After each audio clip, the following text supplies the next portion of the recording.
მამის მკვლელობის ბრალდებით დაკავებულმა 45 წლის ჯონათან ანტიკმა წინასწარი პატიმრობის თავიდან ასარიდებლად 1 მილიონი ევროს ოდენობის გირაო გადაიხადა და საპატიმრო დატოვა. ამ ფაქტმა ესპანეთის ბიზნეს ელიტის ყველაზე ამოუცნობი კორპორაციული საგა კიდევ უფრო ჩახლართა.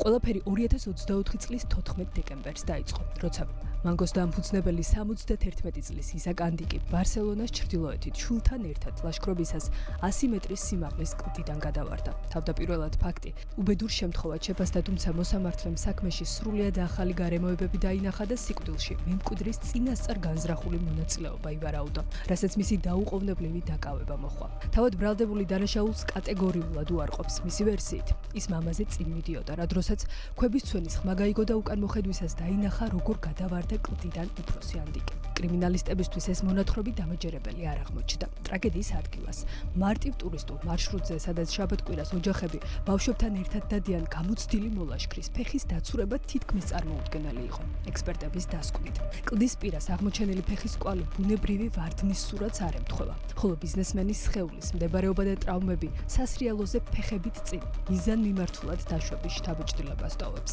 ფიზიკური მტკიცებულებების მიღმა გამომძიებლებმა სერიოზული წინააღმდეგობები უშუალოდ მემკვიდრის ჩვენებებშიც აღმოაჩინეს. ჯონათანმა პოლიციას უთხრა, რომ ვარდნამდე რამდენიმე წამით ადრე მამამისი ტელეფონით ფოტოებს იღებდა. ცხედრის ამოყვანისას კი მობილური მოწყობილობა ისაკ ანტიკს ჯიბეში ედო.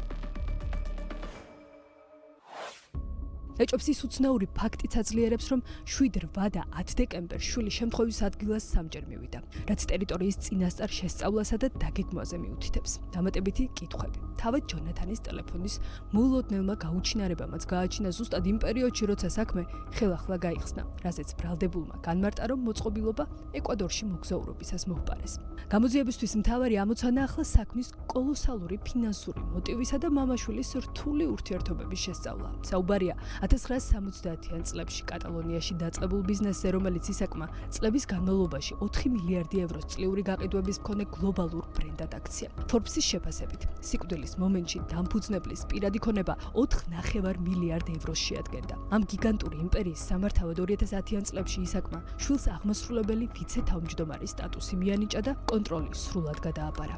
მოლოდინების მიუხედავად, ჯონათანის მმართველობა უკიდურესად წარუმატებელი აღმოჩნდა, რის გამოც 2020 წელს მამა იცულებული გახდა მართვის სადავეებით დაებრუნებინა. მათ შორის გაღვივებული კონფლიქტის მთავარი მიზეზი კი სავარაუდოდ ისაკის მიერ მსხვილი საქველმოქმედო ფონდის შექმნის გეგმა გახდა, რამაც მემკვიდრის ფინანსური ინტერესები დააზარალა. გამომძიებელი მაგისტრატის დასკვნით, ჯონათანი მამაზე ემოციურად манипуლირებდა, მათ შორის გაცვლილი ტექსტური შეტყობინებები კი უფროსი ანტიკის მიმართ ღია წყენასა და სიზულვილს შეიცავდა. დღეს მდგომარეობით კომპანიის აქციების 95%-ს ჯონათანი და მისი ორი დაფლობენ, თუმცა ბრალდებულს დირექტორთა საბჭოში მხოლოდ ფორმალური ადგილი უკავია, რადგან მამის გარდაცვალების შემდეგ 2025 წელს მან დარჩენილი მენეჯერული პოზიციებიც დატოვა და მმართველობა სრულად აღმასრულებელ დირექტორს გადააბარა.